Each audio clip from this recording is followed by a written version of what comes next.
Hello, my friend, Pastor Curt here, and I'm going to read Galatians chapter 6, verse 9 to you this morning. Wait, stop. Some of you heard me do another refuel where I read this passage. Don't ignore this one. Don't you dare pause it. It'll come up at the judgment seat of Christ if you pause this devotion right now.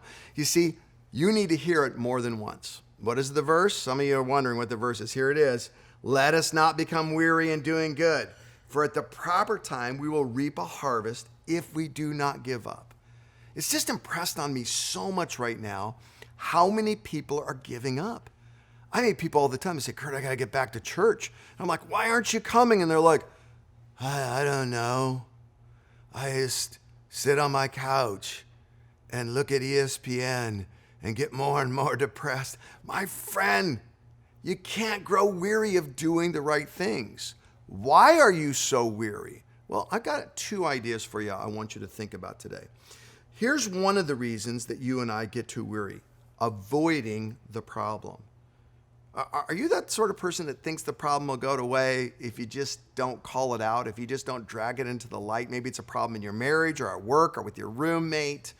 Well, I tell you what, the most wearying thing you can do is carry a problem that you aren't making a plan about. I had this friend, we'll call him Ray because that was his name. And he broke his glasses once. And he's a very, very spiritual guy, and he put tape on his glasses. And I finally said to him after about a week, I said, Ray, do you need help getting new glasses? Your glasses are broken. And he said, no, Curt, my glasses are not broken.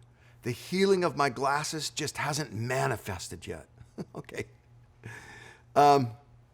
If you got broken glasses, go get your glasses fixed. If you got broken perspective, you got broken eyesight, denying it is not going to help you. It's going to make you more weary. A simple plan to handle the brokenness is hope.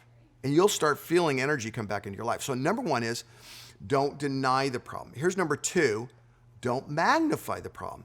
Some of us do the opposite. We're not in denial. We're laying in bed at night and thinking about the problem and thinking about the problem and thinking about the problem until it becomes overwhelming, until it becomes massive, until it just crushing on our soul, and we can hear our spouse sleeping peacefully next to us and we grow bitter at them. How could they be sleeping when this problem is going on? It's so easy to do. It's human nature. Sometimes the problem gets so big in our eyes, we go from discouragement to despair. Some of you are in that place right now, or you know someone who is. Let me tell you how to get out of there. Don't magnify your problem. Magnify God. Your problem's real.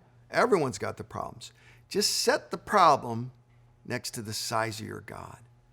We often sing about this in worship. Lord, I magnify you. What does that mean? We let God in our heart and mind become as big as he is. You know who our God is? Our God's the one that if we won't grow weary in doing good because he didn't grow weary in doing good for us, he'll give us a harvest at the proper time. He's the one who's always on time and always has a harvest being prepared for you, my friend. Your problem, it's a problem. But your God, oh my goodness, he's so good at solving problems. Today, recognize the problem, but don't magnify it.